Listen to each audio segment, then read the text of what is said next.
You're listening to Poems and Tales, an in-between podcast series where I read children's literature.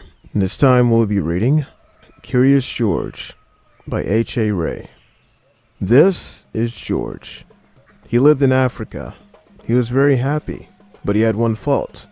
He was too curious. One day George saw a man. He had on a large yellow hat. The man saw George too. What a nice little monkey, he thought. I would like to take him home with me. The man put his hat on the ground. And of course, George was curious.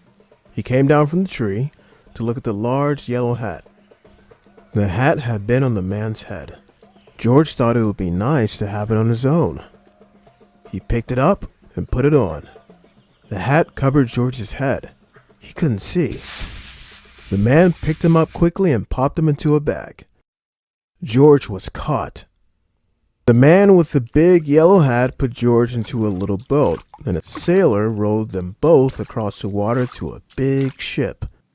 George was sad, but he was still a little curious. On the big ship, things began to happen.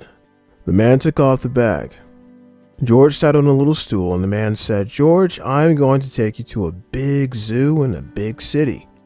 You'll like it there. Now run along and play, but don't get into trouble." George promised to be good, but it is easy for little monkeys to forget. On the deck he found some seagulls. He wondered how they could fly. He was very curious. Finally, he had to try. It looked easy, but... oh, what happened? First this, and then this. Where is George? The sailors looked and looked. At last they saw him, struggling in the water, and almost all tired out. "Man overboard!" the sailors cried as they threw him into a lifebelt.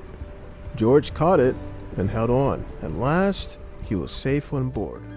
After that, George was more careful to be a good monkey, until at last the long trip was over.